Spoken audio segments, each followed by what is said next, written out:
So ఇప్పుడు మనం sanitary napkins గురించి మాట్లాడుకుంటున్నప్పుడు డెఫినెట్లీ అది దీనికి డైరెక్ట్ గా లింక్ అయ్యింది డైరెక్ట్ అనేది అసలు పెద్ద లింక్ అవగాహన లేదు. ఎంతసేపు చాలా ఎన్విరాన్మెంట్ కి ఎఫెక్ట్ పడుతుంది, దాని మీద పడేస్తే అది భూమిలో అంతే. ఇంకిపోదు ఇలాంటివి అంటే అనుకుంటాం. భూమిలోనే అంత చేసినప్పుడు మన బాడీ ఇంకా మనం టెంపుల్‌లా చూసుకోవద్దా? మన బాడీకి దగ్గరలో పెట్టుకున్నప్పుడు అక్కడ రిలీజ్ అయ్యే కెమికల్స్ మన బాడీలోకి అబ్జార్బ్ అవుతే దానివల్లే వచ్చే దుష్ప్రయోజనాలు ఏంటి అని ఆలోచించాల్సిన అవసరం ఎవరికైనా ఉంది. హ్మ్. అర్థమవుతుందా? మనం స్మోకింగ్ చేస్తున్నాము. Smoke is injurious to health అని పాపం దాని మీద రాస్తారు వాళ్ళు. అయినా వాడేవాళ్ళు వాడతారు. Alcohol is injurious we know that. Hmm. దానికన్నా smoking is very bad. Lung cancers are increasing. Women who don't smoke also increasing lung cancers. అంటే పాసివ్ స్మోకింగ్ వల్ల వన్ ఈజ్ వస్తుంది. Passive smoking, one is environment pollution మళ్ళీ ఇప్పుడు తెలిసింది మనకి. హ్మ్. Okay. So ఇవన్నీ మనం గుర్తుపెట్టుకోవాలి కవిత. హ్మ్. సో ఇప్పుడు మీరు యూట్రస్‌ని తీసేయాలి, లేకుంటే ఓవరీస్‌ని తీసేయాలి.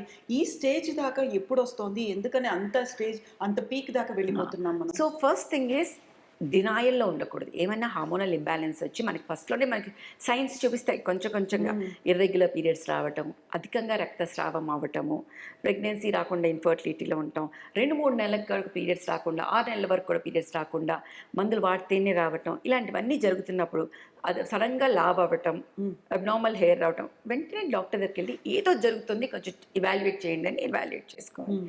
ఇవాల్యుయేట్ చేసుకున్నాక డాక్టర్ ఇది ఉంది అన్నప్పుడు మాకేం లేదు మేము బాగున్నాము కాదు, accept. Hmm. Don't be in denial. Then ask the doctor ఎలా చేయాలి, ఏం చేస్తే నార్మల్ సమతులతకు వస్తుంది అండ్ లిసన్ టు దెమ్. నాకు చాలామంది పేషెంట్స్ వస్తారు, వచ్చేసి నాకెందుకు వచ్చి ఉంటుందండి డాక్టర్ గారు అంటారు. కర్ణుడి చావుకి 1,00,000 కారణాలు. సో ఇంబ్యాలెన్స్కి నేను ఇందాక చెప్పినట్టు చాలా రీజన్స్ ఉన్నాయి. మీకెందుకు వచ్చింది అనేది మీకు తెలియాలి. చాలా రీజన్స్ ఉంటాయి. హ్మ్. అది కాదు important. Okay, I have PCOS. ఇప్పుడు ఏం చేయమంటారు? హ్మ్. నెక్స్ట్ అర్థమైంది స్టెప్ కదా? ఏంటి? ఏం చేయాలి? అది కనుక్కొని అది చెప్పింది వినాలి. ఇప్పుడు మేము చెప్తాం, అమ్మా ఈ 3 ఇంపార్టెంట్ అని చెప్పాను. మెయిన్ 4 అనుకుందాం. ఒకటి స్ట్రెస్.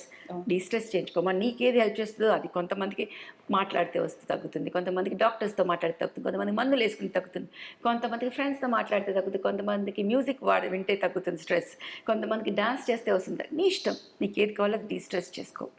సెకండ్, తినే ఆహారంలో కార్బోహైడ్రేట్స్ తక్కువ, ప్రోటీన్స్ ఎక్కువ, హ్మ్. ప్లస్ మనం ఈ పురుగుల మందు ఫ్రైస్. ఆవి లేకుండా అలాంటివన్నీ జాగ్రత్త పడాలి. బయట నుంచి తినే ఫుడ్ తినడం మానేసి ఈ పాస్చరైజ్డ్ మిల్క్ తాగటము, ఈ బ్రాయిల్డ్ చికెన్ ఇంత ఉండేవి అవి తినకుండా ఇలాంటివన్నీ చేంజ్ చేసుకోమా అంటాం. Third, exercise.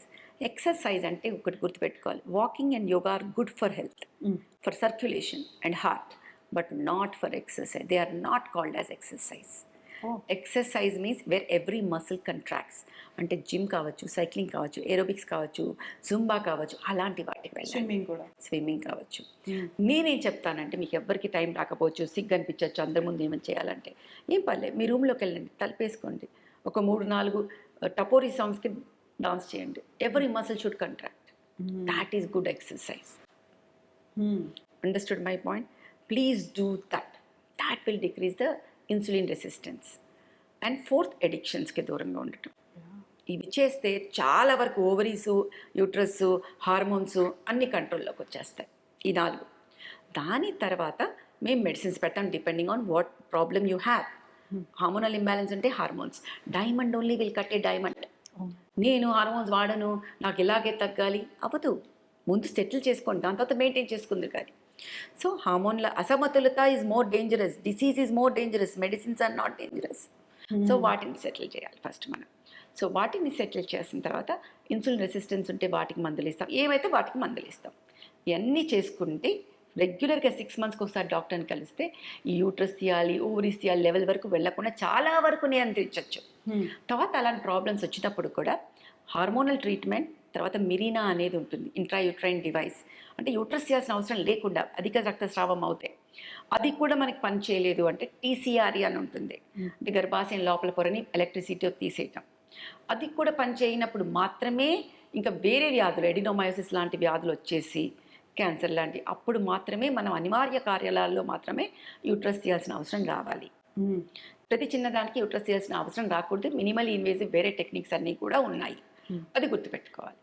సో ఇప్పుడు సేమ్ ఏ కండిషన్‌లో 2 తీసేయాల్సిన అవసరం వస్తుంది? ఒక్కోసారి అండాశయం లేకుంటే ఒక్కోసారి గర్భాశయం అంతే. తీసేయాలి ఇప్పుడు అనేది. ఓవరీస్‌లో కణితలు వస్తే ఒట్టి కణితలు తీస్తాం. ఓవరీస్ మనము యూజువల్‌గా 99.9% ఓవరీస్ తీయం అస్సలు. అస్సలు తీయం. మెనోపాజ్ వచ్చేదాకా కూడా నేను తీయం యూజువల్‌గా. ఓకే.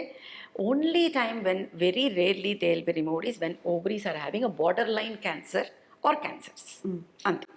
లేకపోతే very rarely again grade 4 endometriosis, recurrent endometriosis ఉంటే తప్పితే మిగతా అన్ని కండిషన్స్‌లో ఓవరీస్ మాత్రం తీయకుండా ఉండటానికే సెట్ చేస్తాం. హ్మ్. సిస్టులు తీస్తాం. అదే గర్భాశయం సంబంధించి గర్భాశయంకి వచ్చేసి అది కొంచెం లిబరల్.